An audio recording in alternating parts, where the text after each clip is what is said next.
Marie Laforêt, SDF par choix, ces 2 hivers passés dans la rue. Marie Laforêt s'est éteinte ce 2 novembre, dans la solitude, le comble du bonheur à ses yeux.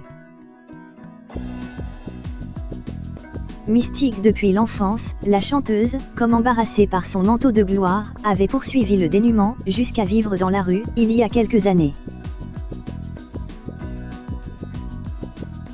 Elle s'en était confiée à Gala. Elle a fermé ses yeux d'or, ce samedi 2 novembre, en Suisse. Son exil dans ce pays de milliardaires, à la fin des années 70, avait été un choix du cœur. Mariée en seconde noces au collectionneur d'art Alain Kalsribé, la chanteuse, déjà lassée par le showbiz, avait décidé de se consacrer davantage à ses 3 enfants au bord du paisible lac Léman.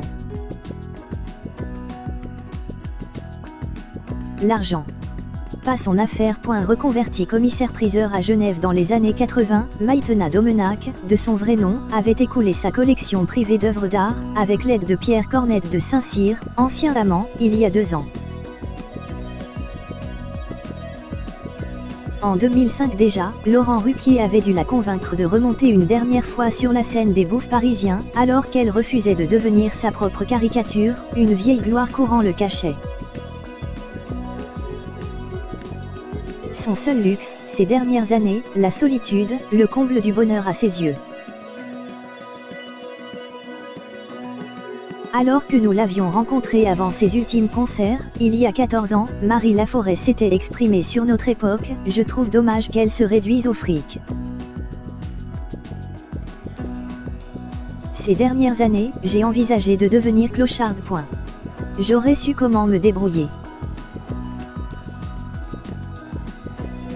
Magnan la provoque, celle qui fantasmait la cesse depuis sa petite enfance saccagée par un viol, au point même de vouloir entrer au couvent, avait poursuivi devant notre mine perplexe, « J'aurais su comment me débrouiller. J'ai dormi 2 hivers dans la rue avec Hélène, une copine SDF. C'était une femme exceptionnelle. » Caustique avec ses petits-enfants trop petits bourgeois pour elle, Marie Laforêt observait ses contemporains avec un certain effroi. Alors que nous sollicitions son avis sur la mode des Toy Boys, la chanteuse qui avait partagé l'affiche de la pièce Jésus la caille avec Jean-Édouard Lippe, candidat de Love Story, exprimait sa désolation, « Les hommes de 25 ans, je les trouve déjà trop vieux. Ils ne pensent qu'à l'argent. Moi, j'ai toujours 8 ans dans ma tête. » Toujours les pages de gala, elle se félicitait encore d'avoir toujours été très baba cool, elle énonçait fièrement l'épitaphe stoïcienne qu'elle souhaitait pour sa tombe. La fille aux yeux d'or était d'ailleurs capable de vous surprendre par sa sagesse, sa lucidité sur le succès et le temps qui passe. Dernièrement, elle avait d'ailleurs confié à son ami Laurent Ruquier son béguin pour le philosophe Raphaël Antovan, aperçu dans l'émission On n'est pas couché. Sa télé était devenue sa fenêtre sur le monde. Le seul petit luxe dont elle ne s'était pas encore détachée.